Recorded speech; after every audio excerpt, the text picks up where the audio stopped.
దేవుని వాక్యంలో ప్రభు బల కొరకు మనము చదువుతాము. కీర్తనల గ్రంథం 30వ అధ్యాయము 12వ వచనం అందరం కలిసి చదువుదాం. కీర్తనల గ్రంథం 30వ అధ్యాయము 12వ వచనం అందరం కలిసి చదువుదాం. నీవు నా గోనె పట్ట విడిపించి సంతోష వస్త్రము నన్ను ధరింపజేసి ఉన్నావు. యెహోవా నా దేవా, నిత్యము నేను నిన్ను స్తుతించెదను. యెహోవా నా దేవా, నిత్యము నేను నిన్ను స్తుతించెదను.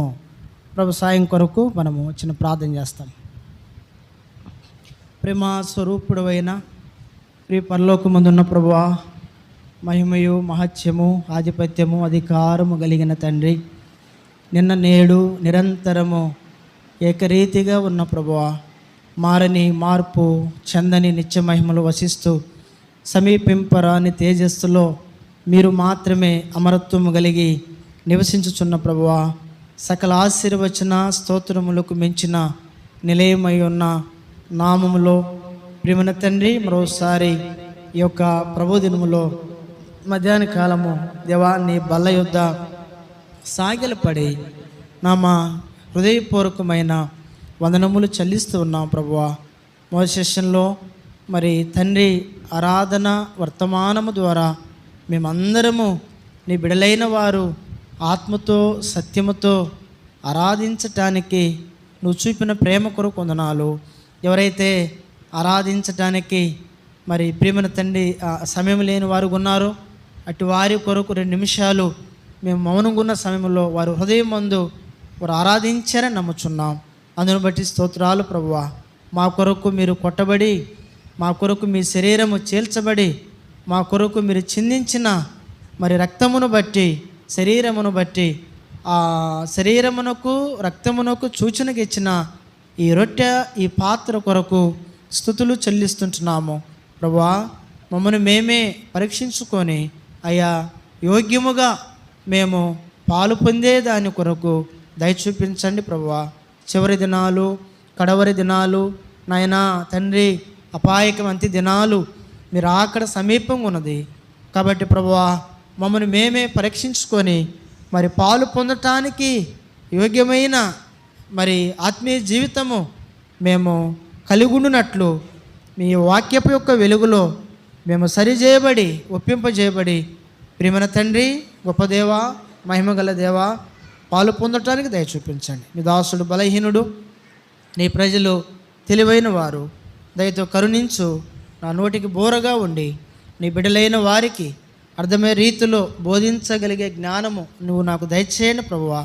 తిరిగి ప్రభువా, నా బలహీనతలను బట్టి కాక నీ బిడ్డల యొక్క ఆత్మీయమైన క్షేమాభివృద్ధి కొరకు మాత్రమే నా నోటికి బోరగా ఉండి నన్ను మరుగు చేసి నీ బిడ్డలతో నీవే మాట్లాడమని బలమైన నీ హస్తగతాలకి మమ్మల్ని అప్పగించుకుంటూ నీ కృపని మేము మెండుగా కోరుకుంటూ శక్తిగల యేసుక్రీస్తు ప్రభువారి యొక్క ప్రశస్తమైన నామములో స్తుతించి ప్రార్థన చేసి అడిగి వేడుచున్నాము తండ్రి, ఆమేన్. రండి ఆ మాట చదువుతాము. మరి దేవుని వాక్యంలో ప్రభు బిడ్డలారా మనము ఆ మాట చదువుదాము. కీర్తనల గ్రంథం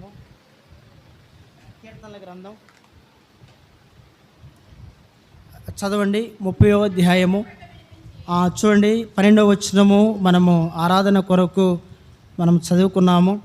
మరి అక్కడ మనము ప్రభు బిడ్డలారా, యెహోవా నా దేవా, నిత్యము నేను నిన్ను స్తుతించెదను అనే ఆ మాట ద్వారా ప్రభు మన పట్ల చేసినటువంటి మరి నిత్యమైన కార్యములను బట్టి ప్రభువుని మనం స్తుతించాము, ఆరాధించాం. ఒకటి, ఆయన నిత్య విమోచనను బట్టి, నిత్య రక్షణను బట్టి, నిత్య మహిమను బట్టి. 4వది చెప్పండి, నిత్య సంతోషమును బట్టి. 5వది ఏంటి? నిత్య జీవాన్ని బట్టి ప్రభువుని మనము స్తుతించి ఆరాధించాం. తిరిగి మనము ప్రభు బలలో అంటే మన కొరకు యేసుక్రీస్తు ప్రభువారు కొట్టబడి ఆయన మరి సిలువలో మరణించాడు. కాబట్టి ఆయన శరీరమునకు ఆయన రక్తమునకు ప్రభువు మనకి సూచనగా ఇచ్చినటువంటి ఈ రొట్టె ఈ పాత్రలో మనలను మనమే పరీక్షించుకొని యోగ్యముగా మనము పాలు పొందాలి. మనం ఏం చేస్తామంటే మనలను మనము కాదు కానీ పక్కవారిని ఏం చేస్తాం, ఎప్పుడు ఇదే పని ఇంకా కదా, పక్కవారిని మనం పరీక్షిస్తాం కానీ మనలను మనం ఏం చేసుకోమంట, పరీక్షించుకోము. బైబిల్ సెలవిస్తూ ఉంది, ప్రభు బిడ్డలారా మనలను మనము పరీక్షించుకోవాలి. మీరు గమనించాలి, దేవుని యొక్క వాక్యము ఎరిగిన వారము, ఆయన రక్తము చేత విమోచించబడిన దేవుని బిడ్డలము. అంటే మనమే ఆ వాక్య ప్రకారము మనము జీవించకపోతే, మనము గ్రామాల్లోకి వెళ్ళి పట్టణాల్లోకి వెళ్ళి ఈ వాక్యాన్ని ప్రకటిస్తే వాక్యము విననటువంటి వారు ఏమి వింటారు, వారు ఎలా జీవించగలరు? అంటే వాక్యము తెలిసిన మనమే, వాక్యములో పెరిగిన మనమే, ప్రార్థనలో పెరిగిన మనము, ఆరాధనలో పెరిగిన మనమే, ప్రభు బిడ్డలంగా వాక్యపు యొక్క వెలుగులో జీవించినటువంటి మనమే మరి ఈ వాక్యాన్ని తీసుకొని మనము వేరే వేరే పట్టణ పల్లెల ప్రాంతాల్లో మనం ప్రకటిస్తే వారు ఎలా నమ్ముతారు? వాక్యం తెలిసిన మనమే ప్రభువుని నమ్మకపోతే, అలా జీవించకపోతే వాక్యం తెలియనటువంటి వారు ఎలా ప్రభువుని నమ్మగలుగుతారు? కాబట్టి ప్రభు బిడలంగా రక్షణ పొందిన మనము, ఆయన రాకడ కొరకు సిద్ధపడే మనము, ప్రభు కోరిన రీతిలో మనలను మనము పరీక్షించుకొని యోగ్యముగా మనము పాలు పొందటానికి ప్రయత్నం చేస్తాం. రండి ఆ మాట చదువుతుంది ఇప్పుడు. చూడండి, యెహోవా నా దేవా నిత్యము నేను నిన్ను స్తుతించెదను. కాబట్టి ప్రభు మన పట్ల చేసిన నిత్య కార్యములను బట్టి మనం ప్రభువుని ఏం చేసామంట, స్తుతించాము, ప్రభువుని ఆరాధించాం. ఇప్పుడు నిత్యము ఆయన మన పట్ల చేసిన కార్యాలను బట్టి మనము స్తుతించి ఆరాధించాం. ఇప్పుడు రెండవ అనుభవం ఏంటంటే, ప్రభు బలలో మనం యోగ్యముగా పాలు పొందాలి. కాబట్టి ఇప్పుడు నిత్యము మనం చేయవలసిన పనులు ఉన్నాయి. ఏమున్నాయంట? నిత్యము మనము చేయవలసిన పనులు ఉన్నాయి. అంటే నిత్య విమోచన, నిత్య రక్షణ, నిత్య మహిమ, నిత్య సంతోషము, నిత్య జీవం ఇచ్చిన దేవుడు మనకి. కాబట్టి ఇప్పుడు మనము కూడా ఏమై ఉండాలంటే, నిత్యము మనము చేయవలసినటువంటి పనులు పరిశుద్ధ గ్రంథమైన బైబిల్లో ఉన్నాయి. కాబట్టి ఖచ్చితంగా అటువంటి అనుభవంలో మనం ఉండాలి. ఉన్నప్పుడే మనము పాలు పొందటానికి అర్హులం. ఒకవేళ అలా లేకుండా మనము పాలు పొందితే తనకు తాను ఏం చేసుకుంటున్నాడంట, శిక్షా విధి చేసుకుంటూ ఉన్నాడంట. ఇప్పుడు ఆ శిక్షా విధి అనేది ఇక్కడ అమలు కాదు, ఇది కృపాకాలం కాబట్టి ఇక్కడ ఏం కాదు. నువ్వు ఎలా ఉండా ఇబ్బంది ఏమి లేదు, ప్రభువు చూస్తూ ఉంటాడు. నీవు నేను మనము ఆయన దృష్టికి నువ్వు ఎంత భక్తిహీనత కలిగి జీవించినా సరే ఇది కృపాకాలం, ఇక్కడ ఏమి లేదు, నీకు నాకు మనకేమను శిక్ష. కానీ క్రీస్తు న్యాయపీఠం ఎదుట ఒక దినము మనము నిలబడే రోజు ఉంది. ఆనాడు మనము ప్రభుకి ఏం చేయాలంట, లెక్క అప్పచెప్పవలసిన వారమై ఉన్నాం. ఆ దినము కొరకే ప్రభు మన సిద్ధపరుస్తూ ఉన్నాడు ఈ లోకంలో. ఆ దినము కొరకే మనం సిద్ధపడాలి. అంటే ఈ లోకము శాశ్వతం కాదు, బోధించే నేనైనా కూర్చుని వినే మీరైనా శాశ్వతము కానీ కాదు. ఏదో ఒక రోజు మనం వెళ్ళిపోవాల్సిన వారమే. అయితే ఒకనాడు మనం అందరం ఏడుంటామంటే క్రీస్తు న్యాయపీఠం ఎదుట నిలబడతాం. ఇది సత్యం. నిలబడినప్పుడు గొలవాడు గొర్రెలను మేకలను వేరుపరిచినట్లు నీతిమంతులను పాపులను ప్రభు ఏం చేస్తాడు, వేరుపరుస్తాడు. అయితే నీతిమంతుల సభలో మనం ఉండాలి. నీతిమంతుల సభలో పాపులు ఏం గారంట, నిలవనేరని బైబిల్ సెలవిచ్చే మాట. కాబట్టి ఇప్పుడు నీతిమంతుల సభలో మనం నిలవాలంటే ఈ లోకంలో ప్రభు కొరకు మనము నిత్యము ఏం చేయాలి, ఏం కలిగి ఉండాలి. ఖచ్చితంగా సాధ్యమైనంత వరకు నువ్వు సమస్తాన్నైనా నష్టపరుచుకోగానే దాన్ని మాత్రం నీ విడవద్దు, బైబిల్ సెలవిచ్చే మాట. నువ్వు సమస్తమే నష్టపరుచుకో. ఈ లోకంలో నువ్వు డబ్బు లేకపోయినా, ఆరోగ్యం లేకపోయినా, ఇల్లు లేకపోయినా, ప్రియమైన వాళ్ళ బంధువులు లేకపోయినా, భర్త లేకపోయినా, భార్యలు లేకపోయినా, పిల్లలు లేకపోయినా ఏమీ పర్వాలేదు. ఒకనాటికి ప్రభు మనతో ఉంటాడు. ప్రభు మనతో నివాసం ఉంది. ప్రభుతో మనకి నివాసం ఉంది, మనతో ఆయనకి నివాసం ఉంది. ప్రభుతో ఆయనతో నివాసం మనకుంది. ఈ లోకంలో మన ఇల్లైనా, మన ఒళ్ళైనా, ప్రియులారా బిడలారా, మన భర్త అయినా, భార్య, మన బిడలైనా కొంతమట్టుకే మన బంధాలు ఇవన్నీ కూడా ఈ లోకంలో ఒక 30, 40, 50, 60, 70, 80 సంవత్సరాలు మన బంధాలు, బంధుత్వాలు. తర్వాత ఈ బంధాలని తెగిపోతాయి. తర్వాత ఏముండవు. ప్రభువే నిత్యుడు, మనకు తోడు, శాశ్వతుడు. ఆయనతో మనం యుగయుగాలు జీవించేది. దాని కొరకు ఈ లోకంలో మనము ప్రయాసపడాలి. దాని కొరకు మనం జీవించాలి. మన గురి ఏంటి? మోషే గురించి మనం చూస్తాం కదా, హెబ్రీ పత్రిక 11:26 ఉంటుంది. ఏంటంట చూడండి, అల్పకాల పాప భోగం అనుభవించే దానికంటే చూడండి క్రీస్తు విషయమైన దేవుని ప్రజలతో నింద గొప్ప భాగ్యమని ఎంచి దాన్ని అనుభవించడానికి మోషే ఏమైనాడంట, ఇష్టపడ్డాడు. దాని కొరకు ఇష్టపడ్డాడు. ఈ లోకంలో ఉండే దాని కొరకు ఇష్టపడలా, ఈ లోకంలో దాని కొరకు ప్రయాసపడలా. వాస్తవంగా రాజనగర్లో పెంచబడ్డాడు, ప్రియమైన వాళ్ళ రాజకుమారుడికి పెంచబడ్డాడు. ఎవరంట? మోషే. కానీ దేనిని కూడా మోషే ప్రియమైన వాళ్ళరా దాన్ని ఆశించలా. బైబిల్లో రాయబడి మనం చూస్తాం. కాబట్టి మనలను మనమే క్రీస్తు స్వారూప్యంలోనికి మార్చుకోవాలా.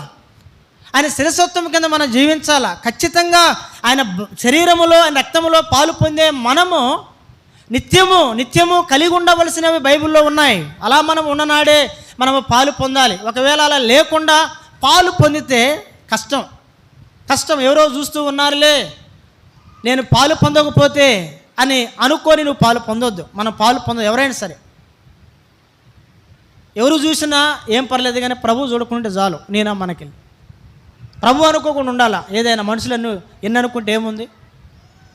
ఏవు అంటాడు కదా, తన స్నేహితులు వచ్చి మాట్లాడితే అరే గాలి మాటలు ఆపంటారు అంటాడు. ఏవు స్నేహితులు వచ్చి మాట్లాడుతూ ఉంటే అరే నాయన మీ గాలి మాట్లాడమని అంటాడు. అంటే ఏంటో తెలుసా, గాలి మాట్లాడే తప్పేం కాదు అది. అంటే తను మాట్లాడే మాట ప్రయోజనం లేని మాటలు, గాలికి పోయే మాటలని అర్థం ఆ మాటల యొక్క భావం.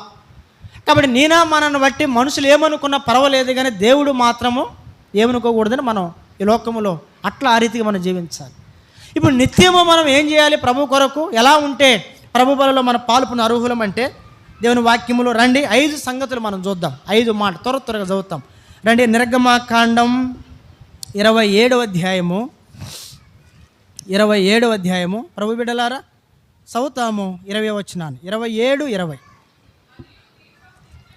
చూడండి. మరియు దీపము నిత్యము వెలిగించున్నట్లు చూడండి ప్రదీపమునకు దంచి తీసిన అచ్చము ఒలీవల నూనె తేవలెనని ఇశ్రాయేలుకు ఆజ్ఞాపించుము. ఇక్కడ మనకు కావలసిన మాట ఏంటంటే పిల్లలు గమనించాలా, నిత్యము ఏం కావాలంట?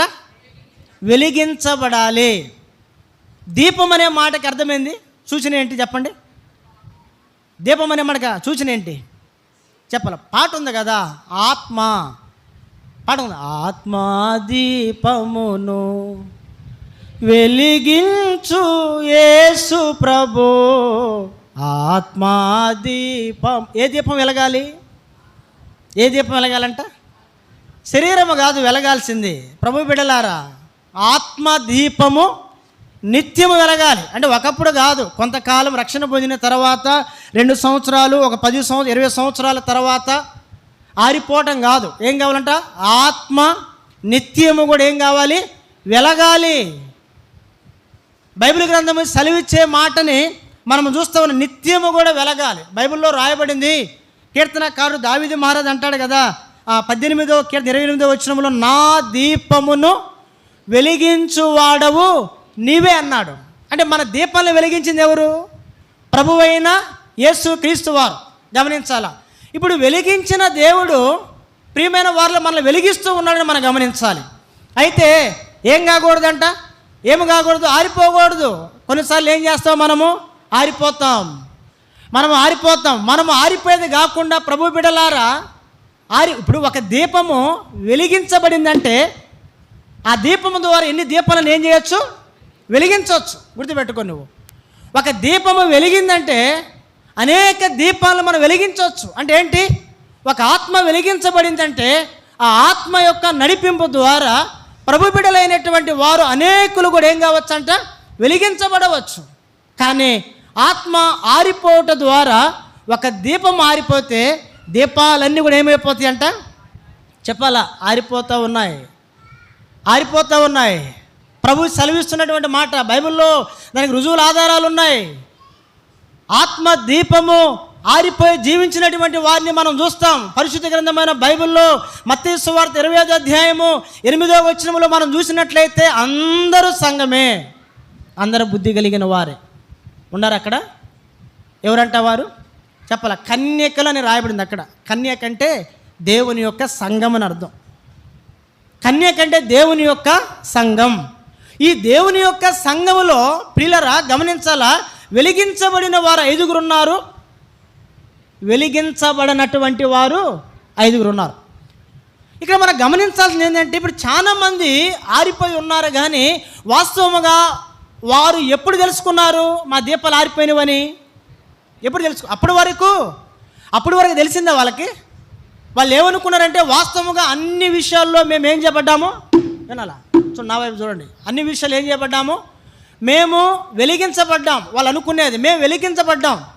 వాస్తవముగా వాళ్ళు అనుకున్న సంగతి అదే, మేము వెలిగించబడ్డాం, మేము ఆరిపోయేవారం కాదు. ప్రభు అంటే పెండ్లి కుమారుడు వస్తాడు, పెండ్లి కుమారుని మేము ఎదుర్కొంటాము, పెండ్లి కుమారునితో కలిసి మేము పెండ్లి విందులోకి పోతాం అనుకుంటారు. వాస్తవంగా జరిగింది అక్కడ. కానీ అక్కడ జరిగింది ఏంటంటే, వారి దీపాలు ఆరిపోయినవని ఎప్పుడు తెలిసింది వారికి? పెండ్లి కుమారుడు వచ్చినా తెలిసింది. పిల్లరా గమనించాలా, అంటే చాలామంది ఒక ఆత్మీయ జీవితం అలా ఉంది, ఆత్మీయ జీవితం అలాగే ఉంది. వాస్తవముగా వాళ్ళు అనుకుంటూ ఉన్నారు మేము వెలిగించబడుతూ ఉన్నాం, మేము వెలుగుతున్నాం అనుకుంటారు. కానీ చాలామంది తెలియని సంగతి ఏంటంటే, అనేకుల యొక్క ఆత్మీయమైన దీపాలు ఏమవుతున్నాయంట, ఆరిపోతూ ఉన్నాయి. అనేకుల యొక్క ఆత్మీయమైన దీపాలు ఆరిపోతూ ఉన్నాయి. ప్రియమైన ప్రభు బిడ్డలారా, బైబిల్లో రాయబడినటువంటి మాట మనం చూస్తూ ఉన్నాం. నేను మన జీవితంలో మన యొక్క ఆత్మీయ జీవితము వెలిగించబడాలా.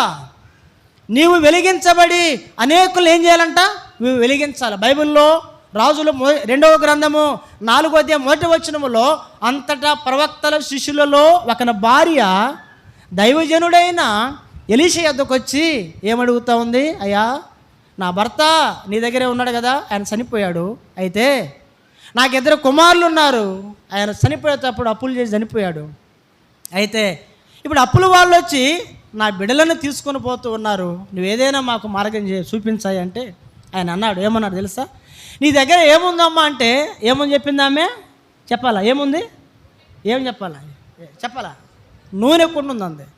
ఇంకేమీ లేదు నీ దగ్గర అంటే, అయ్యా నా దగ్గర ఏమీ లేదు, నూనె కుండు ఉంది అయ్యా అంది. సరే ఒక పని చేయి, ఇరుగు పొరుగు వారి దగ్గర కొన్ని పాతలు అరువు తెచ్చుకో. ఎరువా కొన్ని పదాలు నాకు రావులే, చెప్పండి. అరువేనా, ఎరువా అరువేగా అమ్మ, ఎరువు అని ఉందా? జాను బ్రదర్ అరువు అంటావు, మరలా నన్ను కూడా కనిపించి చేస్తాను. ఎరువేనా తల్లి, అంతేనా? అరువా బైబిల్లో మనకు బైబిలే ప్రామాణికం. మనకేంటి బైబిలే ప్రామాణికం కాబట్టి, అంటే కొన్నిసార్లు అంటే వాస్తవంగా అంటే అక్కడ అంటే ట్రాన్స్లేషన్ కొన్నిసార్లు అంటే తెలుగు బైబిల్లో కొన్ని పదాలు అంటే ఇంగ్లీష్ బైబిల్లో ఉన్నట్లు ఇక తెలుగు బైబిల్ కొన్ని పదాలు సరి లేవులే. సరే ఏదేమైనా అరువు అనుకుందాం, లేకపోతే బైబిల్ ప్రకారం ఎరువు అనుకుందాం. సరే ఏదేమైనా ఆయన చెప్పిన మాట ఏంటంటే, అమ్మ నువ్వు కొన్ని పాత్రలు అరువు తెచ్చుకుంటే, ఆమె అక్కడెక్కడే తిరిగి కొన్ని పాత్రలు తెచ్చుకుంది, ఇంట్లో పెట్టుకున్న తర్వాత ఆయన అన్నాడు, నీ దగ్గర ఉన్న నూనె కొంచెం ఆ పాత్రలో నింపమన్నాడు ఆయన, పోయమన్నాడు ఆయన, కొంచెం పోసుకున్నాడు, పోసి తలుపు వేసి రమ్మన్నాడు ఆయన. మనకు బాగా తెలుసు, చిన్ననాటి నుంచి విన్నదే ఇదంతా. సరే మనకు కావాల్సిన సందర్భం ఏంటంటే, ఇప్పుడు ఆమె దగ్గర ఉన్నటువంటి నూనె ద్వారా మీరు గమనించాలా, ఇప్పుడు ఈ నూనె ఆమె ఆ పాత్రలో పోసిన తర్వాత అందరికి ఏం చేయమన్నాడు ఆయన, చెప్పలే మీరు, అమ్ముకోమన్నాడు. అంతేగా జరిగింది అక్కడ. ఇప్పుడు అమ్ముకుంటారు, అమ్ముకున్న తర్వాత ఆ నూనె ద్వారా ఏం చేస్తారు వారు, అరే అప్పు కాదు సిస్టర్ అంటే, ఆమె అప్పు తీర్చుకునేది కరెక్టే, నూనె కొన్న వాళ్ళ జనాలు ఏం చేసేవారు, దీపాలు వెలిగించేవారు. అంటే అక్కడికి మనకు కావాల్సిన మాట ఏంటి అంటే, ఆమె దగ్గర ఉన్నటువంటి నూనె అంటే ఆమె వెలిగించబడి అనేకులు ఏం చేసింది ఆమె, అంతే కదా. సరే ఆమె బాకీ తర్వాత సంగతి, అంతా వేరే సంగతి అనుకుందాం మనం. ఇప్పుడు ఆమె దగ్గర ఉన్న నూనెతో పాత్రలు నింపబడ్డాయి, ఆ పాత్రలో ఉన్న నూనె అందరికీ అమ్మబడింది. నేను కొంచెం మీరు అందరూ తలా కొంచెం కొనుక్కున్న తర్వాత, ఆ దినాల్లో కరెంట్ లేదు కాబట్టి నూనెలో దీపాలు ఏం చేసేవారు, వెలిగించేవారు. కాబట్టి ఇప్పుడు మన ఇళ్ళందరిలో మన గృహాల్లో దీపాలు వెలుగుతున్నాయంటే ఇప్పుడు ఎవరి దగ్గర తెచ్చుకున్న నూనె, అది ఎవరి దగ్గర తెచ్చుకున్నాం మనం నూనె, చెప్పరేంటి? ఆ ప్రవక్తల ఆ శిష్యుల భార్య దగ్గర కొన్న నూనె అది. అంటే ఏంటి అర్థము అంటే, ఆమె వెలిగించబడి ప్రియమైన వారిలో అనేకులు ఏం చేసింది, ఆమె వెలిగించిందని అర్థం. దాన్ని మనం గ్రహించాలి బైబిల్లో. అంటే ఆమె వెలిగించబడింది, తనతో పాటు ఎంతోమందిని ఏం చేసిందంట? వెలిగించింది. ప్రభు బిడ్డలారా, బైబిల్ సెలవిచ్చే మాట. ఇప్పుడు ఎంతవరకు మనం వెలుగుతాం, ఎంతవరకు మనం వెలగాలి అంటే నూనె ఉన్నంత కాలం. నూనె దేనికి గుర్తు? ఆత్మకి గుర్తు. నూనె దేనికి గుర్తు అంట? ఆత్మకు గుర్తు. ఇప్పుడు రోమాపత్రిక 8:5 మనం చూసినట్లయితే ఆ మాట చదువుదాం. రోమాపత్రిక 8:5 రోమపత్రిక 8:5 రండి చదువుదాం.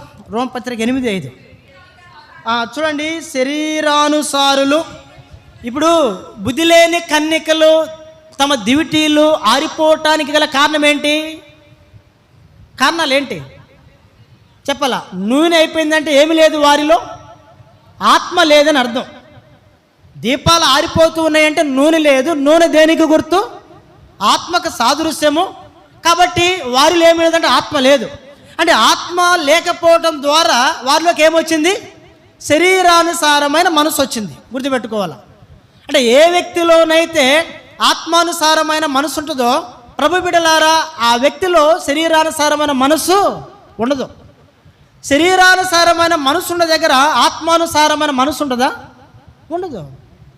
కానీ బుద్ధి లేని కన్యకుల్లో ఏముందంటే శరీరానుసారమైన మనసు ఉంది. వాస్తవంగా వాళ్ళు అనుకున్నారు, అయ్యో మేము వెలిగించబడుతూ ఉన్నాం, మాకేం ఇబ్బంది, మాకేం డోకా లేదు, పెళ్లి కుమారుడు వస్తే ఆయనతో పాటు మేము వెళ్తామే, హ్యాపీగా విందులోకి పోయి కమ్మగా తిని తిరిగి వస్తాం అనుకున్నారు వాళ్ళు. అది ఉపమానం. అది పరలోకమును గురించి యేసుక్రీస్తు ప్రభువారు చెప్పిన ఉపమానం. ఇప్పుడు వారి డ్యూటీలు ఆరిపోయినాయి. ఆరిపోయిన తర్వాత ప్రియమైన ప్రభు బిడ్డలారా, మనకు కావాల్సి అంటే మధ్యలో జరిగింది కాదు, చివరి ముగింపులో వారు వచ్చి తలుపు కొడుతున్నారంట. అయ్యా అయ్యా అయ్యా అయ్యా అయ్యా అయ్యా అయ్యా అయ్యా అయ్యా తలుపు కొడుతుంటే ప్రభు అన్నాడంట. ఆ మాట వింటే ఎంత జాలేసిద్దండి ఎవరికైనా. ఎవరైనా వచ్చి అయ్యా అయ్యా అంటే జాలేసిద్దా లేదా? మాట్లాడరు. మాకేం జాలేదు, మా హృదయాలన్నీ కఠినపరచబడి అంటే ఇక దాన్ని చేసేది ఏం లేదు కదా. కొంతమంది అయ్యా అయ్యా అంటే ఎదుటి వ్యక్తికి ఏమొచ్చిందంట? దయా జాలి పుట్టిద్ది. అయ్యా అయ్యా అంటే ఆ పదం చదివినప్పుడల్లా ప్రియమైన బిడ్డలారా నాకు ఏదో అనిపిస్తూ ఉంటుంది. వాళ్ళు వచ్చి కొన్ని సందర్భాలు అది వాళ్ళను ఏసావు కూడా జ్యేష్ఠత్వ హక్కుని అమ్ముకున్న తర్వాత ఏం చేస్తాడంటే ఆయన ఎలుగెత్తి ఏమని ఏడుస్తాడయ్యా? అయ్యో నేడుస్తాడంట. ఆ మాట విన్నా, ఇది ఒక మాట చదివినా మరి ఎంత బాధేసిందో కొన్నిసార్లు. వాళ్ళు వచ్చి అంటున్నారంట, అయ్యా అయ్యా అయ్యా మాకు తలుపు తీయ్యా అంటున్నారు. తలుపు తీయ్యా అంటే యేసుప్రభు వారు చెప్పిన మాట ఏంటంటే మీరెవరో నాకు తెలియదు అన్నాడు ఆయన. అంటే మీరెవరో నాకు తెలియదు. దేనికి ఆ మాట అన్నాడు ఆయన? చెప్పాలి. వారు నిత్యం ఏం కాల ప్రభు కొరకు? వారు వెలగల. వారు వెలిగారా ప్రభు బిడ్డలారా? చెప్పండి. వారు వెలగలేదు. అనేకులు ఏం చేయాలా? వారు వెలిగించాల. చాలామంది వెలగరు, వెలిగేవారిని కూడా ఏం చేస్తారంట? ఆర్పేస్తారు. బైబిల్లో ఉందా మాట, ఆత్మను ఆర్పకుడి. అరే ఒకని విధేయతను బట్టి అనేకులు నీతిమంతులు తీర్చబడిన బైబిల్ చెప్పే మాట.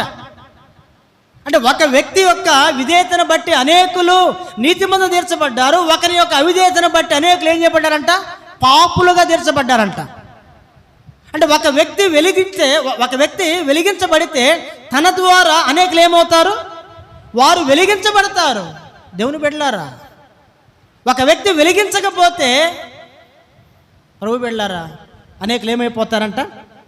ఆరిపోతారు. బైబిల్ సెలవిచ్చే మాట. కాబట్టి నిత్య విమోచన, నిత్య రక్షణ, నిత్య మహిమ, నిత్య సంతోషము, నిత్య జీవానికి మనలను వారసులుగా చేసిన ప్రభు కోరేది ఏంటంటే, అయ్యా మీరు నిత్యము వెలగండి. నిత్యము వెలిగితే అసలు లోకంతో పని ఏముంది? ఇంకా అబద్ధంతో పని ఏముంది? మోసంతో పని ఏముంది? అసూయతో పని ఏముంది? దొంగతనముతో పని ఏముంది? కోపంతో పని ఏముంది? నిజమా కదండి? ఏమైనా పని ఉండిద్దా నిత్యం వెలిగితే? వాడితో వెలగకపోతే కదా ఇవన్నీ ఉండేది. వెలిగితే ఉంటాయంటే లేవు. కాబట్టి ఒకటి ప్రభు తెలియజేసే మాట ఏంటి అంటే, ఒకటి ఏం కావాలా? నిత్యము వెలిగించబడాలి. అంటే ఏమి వెలగాలంటే మన ఆత్మ దీపం ఏం కావాలంట? ప్రభు కొరకు నిత్యము వెలగాలి, నిత్యం వెలగాలి. దాని కొరకు నువ్వు ఎంతైనా నష్టపరచుకో. పౌలు అంటాడు కదా, నేను క్రీస్తును సంపాదించుకునే దాని కొరకు నేను సమస్తమును ఏం చేసుకున్నానండి ఆయన, నష్టముగా పెంటతో సమానంగా ఎంచుకున్నాడంట. పౌలు సామాన్యమైన వ్యక్తి చెప్పాలా? పౌలు 3 యూనివర్సిటీల్లో డాక్టరేట్ పొందిన వాడంట. పౌలు ఎంత గొప్ప వాడంటే, ప్రియమైన దేవుని బిడ్డలారా, పౌలు చూడండి ఎంత గొప్ప, సకల విద్యలో ప్రావీణ్యత కలిగిన వాడు పౌలు, అభ్యాసం చేసినటువంటి వాడు పౌలు. చూడండి, సవారీ చేసే గుర్రాన్ని పరిగెత్తుకుంటా ఎక్కగలిగిన శక్తి సామర్థ్యము కలిగినటువంటి పౌలు, జ్ఞానవంతుడు పౌలు. ఆయన పలికిన మాట ఏంటంటే, నేను క్రీస్తుని సంపాదించుకునే దాని కొరకు నేను సమస్తం ఏం చేసుకున్నాడు ఆయన, నష్టముగా ఎంచుకొని పెంటతో నేను సమానంగా ఎంచుకున్నాను అన్నాడు. దేనికి తెలుసా? ఆయన పలికిన మాట 2వ తిమోతి 4:7 రాయబడిన మాట అదే. ఇదిగో మంచి పోరాటము నేను పోరాడి తిని నా పరుగు కడముట్టించను అన్నాడు. మంచి పోరాటం. ప్రభు బిడ్డలారా, మనము వెలగాలి, ఎదుటివాడిని ఏం చేయాలంట, వెలిగించాలి. అంతేగాని మనము ఆరిపోయి ఎదుటివాడిని ఏం చేయకూడదు, ఆర్పొద్దు. ఆత్మను ఏం చేయవద్దు, ఆర్పకుడి. ఆత్మను ఆర్పొద్దు. ప్రభు సెలవిచ్చే మాట. చెప్పండి, ఒకటి ఏం కావాలి, నిత్యం ఏం కావాలంట, వెలిగించబడాలి. మొదటి. రెండవది చదువుదాం రండి. రెండవది చదువుదాం. రెండవదిగా నిత్యము మనం కలిగి ఉండవలసింది రండి. ద్వితీయోపదేశ కాండం 19వ అధ్యాయము, ద్వితీయోపదేశ కాండం 19వ అధ్యాయము 9వ వచనం చదువుతాం. చూడండి, నిత్యమును ఆయన మార్గములలో నడుచుటకు నేడు నేను నీకు ఆజ్ఞాపించిన ఈ ఆజ్ఞలన్నిటిని అనుసరించి నడుచుచు ఏం చేయాలంటండి? దేని కొరకు పిలువబడ్డాము? దేని కొరకు అంట? రెండవది చెప్పాలా? రెండవది ఏంటి? నిత్యము ఆయన మార్గములలో ఏం కావాలి, మనము నడుచుకోవాలి. ఈరోజు బైబిల్ సెలవిచ్చే మాట ఏంటంటే, అది రక్షణ పొందక మునుపు ఒకని ఎదుట సరైనదిగా కనబడు మార్గం ఒకటే కలదని బైబిల్లో ఉంది. అంటే ఏంటి? ప్రతి వ్యక్తి ముందు ఏముందంట, ఒక మార్గం ఉంది. ఆయన ఆ మార్గాన్ని ఎంచుకున్నాడు. ఇక ఆ మార్గములో నుండి ఏం కాడు, ప్రభు వచ్చిన దాకా ఆ మార్గం నుండి బయటికి రాడు. ఇంకా ఆ మార్గం నుండి ఏం కాడంట ఆ వ్యక్తి, తొలగుతాడా? చెప్పాలా? ప్రభు చెప్పిన మాట నిత్యము ఆయన మార్గములో, మన మార్గములు కాదు. మన మార్గములు ఎలా ఉంటాయి? కీర్తన 1:1 ఏముంది? పాపుల మార్గమున నిలవక అన్నాడు ఆయన. ఏ మార్గాలు అంటే మన మార్గాలు చెప్పాలి. పాపుల మార్గం ఎట్లా ఉండదంట? ఇక ఏది చెప్పాలా? పాపుల మార్గమున చెప్పాలా, నిలవక అపహాసకులు కూర్చుండు చోట కూర్చుండక, అది పాపుల మార్గం. ఎంత సంతోషం అండి. అరే, మందిరంలోకి వచ్చి కూర్చుంటే ఏముందయ్యా, 1-2 గంటలు, 2 దాకా ఒకటే వాక్యము. ఎంతసేపు అని కూర్చుంటాము, ఎంతసేపు అని కూర్చుంటాం. అలాగే మన సహవాసం అంటే కొంతమందికి వాస్తవంగా అంటే వాక్యం ఎక్కువ ఉండేది కాబట్టి చాలామంది రాలేకపోయిన కారణం ఏంటంటే మేము కూర్చోలేము, ఎక్కువసేపు కూర్చోలేము. కొన్ని డినామినేషన్లో మనం చూసినట్లయితే 9 గంటలకి ఆరంభిస్తే ప్రభు బిడ్డలారా 10:30-11 గంటలకు లేనిది క్లోజ్ అయిపోయింది. చక్కగా ఏటోళ్ళు అటు వెళ్ళిపోవచ్చు, హ్యాపీ కదా. తర్వాత ఏంటి, ఇంకా అందరు ఏం చేస్తారంట, అన్నదమ్ములు చెప్పాలా, అమ్మలక్కలు ఏం చేస్తారు, అందరూ ఇక ఒకసారి కూర్చొని ఇక ఒకటే ముచ్చట్లు. ఇక ఆ ముచ్చట్లో ఏదైనా ప్రభు ప్రస్తావన వచ్చిందంటే దేవుడి ప్రస్తావన రాదు. ఈరోజు ఏం చెప్పాడు అన్న వాక్యం? అరే, నిత్యం వెలగమని చెప్పాడు కదా. వెలగటానికి అక్కయ్య మనం ఏం చేయాలా అన్న, మనం వెలగాలి కదా. దీనికి ఎట్లా మనం ఏంటి అనే మాటల ప్రస్తావన వస్తాయంటే ఆ మాటలు రావు. వస్తాయా? రావు. ఏమొస్తాయంట? ఇక ఒకసారి కూర్చుంటే ప్రియమైన ప్రభు బిడ్డలారా, ఆ అమ్మ గురించి, ఈ అమ్మ గురించి, ఆ అన్న గురించి, ఈ అన్న గురించి, ఇవే మనం చెప్పుకునేది. 2 రావు. నేను నిజమే చెప్పుచున్నా, అబద్ధం ఆడట్లేదు. బైబిల్లో ఉన్న మాట ఇది. నిజమే చెప్పుచున్నా, అబద్ధం ఆడట్లేదు అంటాను. వాస్తవం కదా, నిజం చెప్పండి. మనం కూర్చున్న దేవుని బిడ్డలైన వాళ్ళు చాలామంది అనేకులు. కొంతమంది నేను వేరే ప్రాంతంలో సేవ చేస్తున్నప్పుడు నియామక కూటములప్పుడు చాలామంది దేవుని మందిరానికి రారు.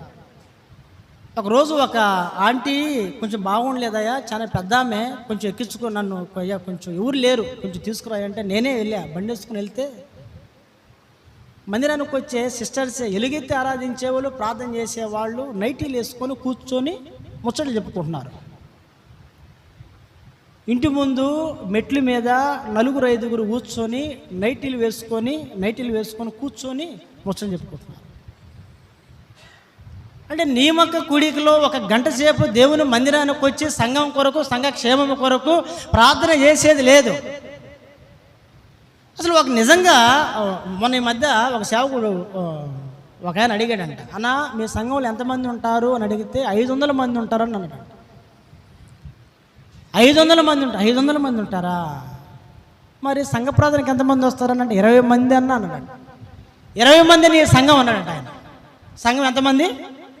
500 మంది కాదు.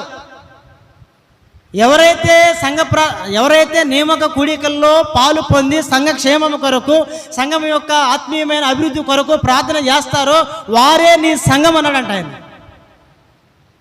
ఏమంటే నేను అనుకూలత లేని వారి గురించి నేను చెప్పట్లా, దయచేసి మీరు అర్థం చేసుకో. అంటే మీకు రావటానికి అనుకూల దాని సంగతి నేను మాట్లాడుతున్నాను. అంటే మనకు తెలుసు, అంటే మనకు అనుకూలత ఉండి కూడా రాలేక ఏం పోతావలే అని మనం కూర్చుంటారు చూసారా, అలాంటి వారి గురించి నేను వాళ్ళ గురించి చెబుతున్నా. అంటే వారు ఏమనుకున్నారంటే సేవకుడు ఎక్కడో మందిరంలో ఉండి ఆరంభిస్తాడు అనుకున్నారు. వాస్తవంగా నేను బండి వేసుకుని పోయేది వారు తెలియదు కదా.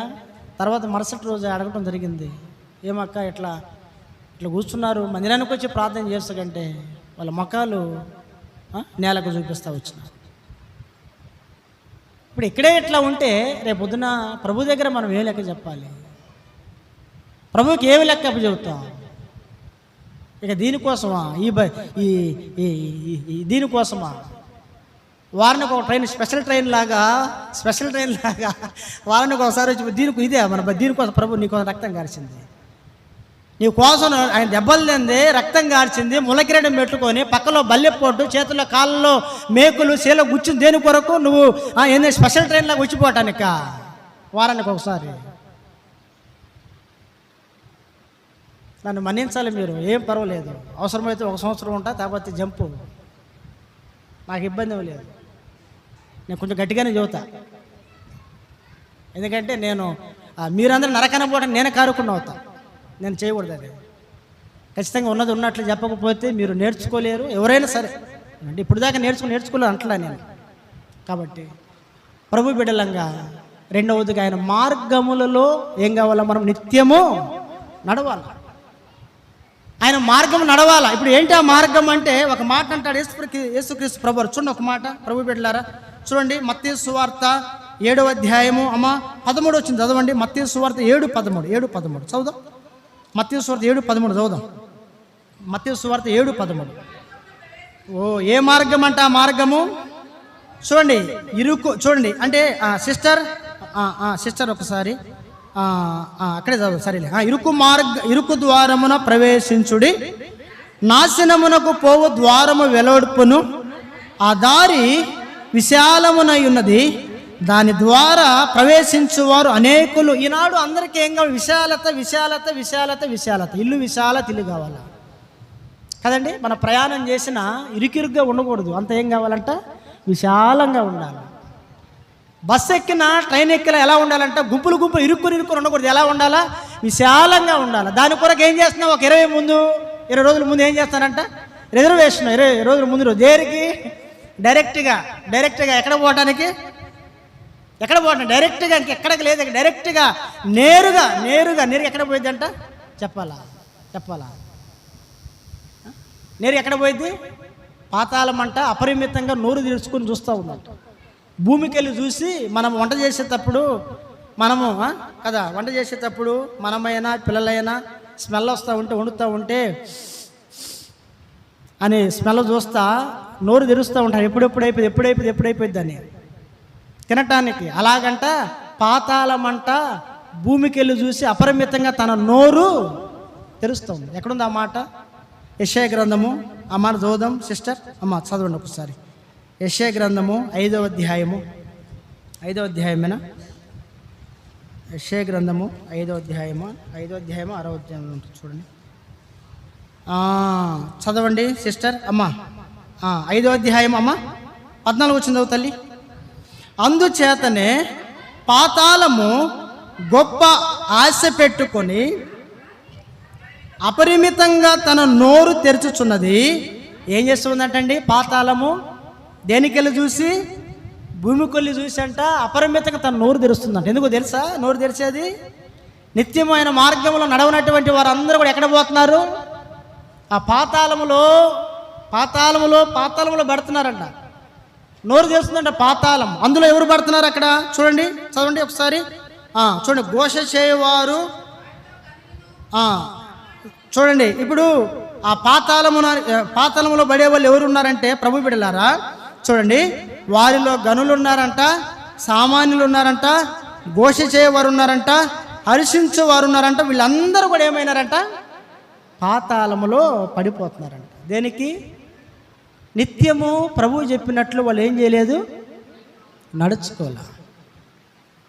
నడుచుకున్నామా?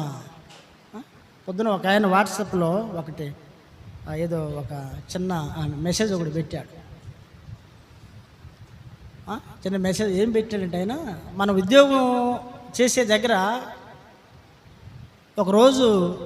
ఒకరోజు మనము ఏదైనా లీవ్ అడిగితే ఏదైనా ఊరికి వెళ్ళాలంటే ముందే ఆయనకి చెప్పి ఒక లీవ్ అడిగి మనం వెళ్తామంట. కానీ ఒకరోజు మందిరానికి రాకపోతే అన్న ఈరోజు నేను మందిరానికి రావట్లేదు అని చెప్పరంట. చూడంటే ఆ పైన ఉన్నటువంటి అధికారికి భయపడి డ్యూటీకి సమయానికి పోతాడంట. కానీ దేవునికి భయపడి మందిరానికి మాత్రము సిస్టర్ చెప్పండి వస్తారా? చెప్పాలా? అంటే ఏంటి అంటే ఇప్పుడు అంటే పై అధికారులు అంటే వారంటే ఏమంటారు దాన్ని, అంత భయం ఉంది. కానీ దేవుడు అంటే ఏమి లేదు, అంత భయం లేదంట. క్షమించాలా, నేను అందరి గురించి చెబుతా ఉన్న ఈ మాట. కాబట్టి ప్రభు బిడ్డలంగా మనము రెండవది ఆయన మార్గంలో ఏం కావాలంట? నిత్యమైన మార్గం నడవాలి. ఆ మార్గమే ఇరుకు మార్గము. ఆ మార్గమే మత్తయి సువార్త. ఇంకోసారి చదవండి 7:13. కంటిన్యూ చేయండి, మనం వెళ్దాం. 3వ మాట దగ్గరికి వెళ్దాం. కంటిన్యూ చేయండి, చదవండి. మత్తయి సువార్త 7:13. సిస్టర్ చదువు. ఇరుకు ద్వారమున ప్రవేశించుడి, నాశనమునకు పోవు ద్వారము వెడల్పును, ఆ దారి విశాలమునై ఉన్నది, దాని ద్వారా ప్రవేశించువారు అనేకులు. దేని ద్వారా ప్రవేశించువారు చెప్పరేంటండి? రిజర్వేషన్ చేయించుకునే వాళ్ళు ఎక్కువ మంది ఉంటారు. జనరల్ బోగిల్లో ప్రయాణించే వాళ్ళు ఎంతమంది ఉంటారంట చెప్పాలా? ట్రైన్కి 2 వెనక ముందు కొన్ని సూపర్ ఫాస్ట్ ఎక్స్ప్రెస్లు ఉంటాయి కదా, ముందు కొన్ని 2 ఉంటాయి, వెనకాల చెప్పాలా 2. అంటే జనరల్ బోగీలు 2 ఉంటాయి, అటు 2 ఇటు 2 ఉంటాయి. అసలు కొన్ని ట్రైన్లకి అయితే ఇక జనరల్ బోగీలు కూడా ఉండవు, అంతా రిజర్వేషన్ ఉండదు. అన్నీ కూడా రిజర్వేషన్ అంటే అది అంతా కూడా అంటే ఏసీ కోచ్లో ఉంటాయి. అన్నీ ఏసీ కోచ్లో ఉంటాయి. దాదాపు 21, 22 బోగీలు ఉంటాయి. 22 బోగీలు కూడా ఏముంటాయంట? అన్నీ ఏసీ కోచ్లే ఉంటాయి. కాబట్టి నేను ఈ మాట ఎందుకు చెబుతున్నానంటే, ప్రభు బిడ్డలంగా మనము విశాల మార్గంలో ఏం కాకూడదు, నడవద్దు. ఇరుకు ద్వారమున ప్రవేశించడానికి ప్రయత్నించాలి. ఆ ద్వారము చూడండి, ఆ మార్గము జీవమునకు పోవు ద్వారం. చూడండి, జీవమునకు పోవు ద్వారం ఇరుకును, ఆ దారి సంకుచితమునై ఉన్నది, దానిని కనుగొనువారు ఎంతమంది అంటండి? అందరా కొందరా? పిలువబడిన వారు అనేకులు, ఏర్పరచబడిన వారు ఎవరంట? కొందరే. ఇప్పుడు నువ్వు కొందరిలో ఉండాలా, అందరిలో ఉండాలా చెప్పాలా? ఏం మాట్లాడరు? ఎందుకు మేము ఏది మాట్లాడి మాకే వచ్చింది తలనొప్పంటారా? మాట్లాడండి. ఇప్పుడు మీరు అందరిలో ఉండను కొందరిలో ఉండాలనుకుంటున్నారు అంటున్నాను నేను. మీకే ప్రశ్న అది. అమ్మ సిస్టర్, కొందరిలో ఉండాలనుకుంటున్నాను. పోయేటప్పుడు కొందరిలో ఉండాలా, వచ్చేటప్పుడు అందరిలో ఉండాలా? అంతేగా? అంతేనా? మందిరానికి వచ్చేటప్పుడేమో అందరిలో ఉండాలా, పోయేటప్పుడు ఎలా ఉండాలంట? కానీ బైబిల్ సెలవిచ్చే మాట. కాబట్టి రెండవదిగా బైబిల్ చెప్పే మాట ఏంటంటే, ఆయన మార్గము జీవమునకు పోవు మార్గం. దాని కొరకే నీవు ఎంత భక్తి చేసినా, ఎంత ప్రయాసపడినా, ఎంత కష్టపడ్డా, ఎంత ప్రభు కొరకు ప్రయాసపడ్డా, ఎంత పరిచర్య చేసినా, ఎంత వాక్యం చెప్పినా, ఏం చేసినా దేని కొరకంట? ఆ జీవములోనికి నీవు నేను ఏం చేయటానికి? ప్రవేశించటానికి. దాని కొరకే మన ప్రయాసం. కాబట్టి రెండవదిగా మనం చూసినట్లయితే చెప్పండి ఏంటి? నిత్యము ఏం కావాలా? రెండవది అక్క నేను అడిగేది, నిత్యము ఆయన మార్గములలో నడవ. చెప్పండి. ఒకటి, నిత్యము మనము వెలిగాల, అనేకులు ఏం చేయాలంట? వెలిగించాల. రెండవది ఏం కావాలి? నిత్యము ఆయన మార్గములలో మనము నడుచుకోవాలి. రండి మన మూలాంశం చదివి ప్రార్థన చేద్దాం. మిగతా 3 మాటలు దేవుని చిత్తం అయితే వచ్చే వారము చూద్దాం. రండి, సమయం అయింది. రండి, మిగతా 3 మాటలు వచ్చే వారం చూద్దాం. రండి, 30వ కీర్తన 12వ వచనం చదువుదాం. నీవు నా గోనె పట్ట విడిపించి సంతోష వస్త్రము నన్ను ధరింపజేసి ఉన్నావు. యెహోవా నా దేవా, నిత్యము నేను నిన్ను స్తుతించెదను. రండి, మోకాళ్ళ మీదకి.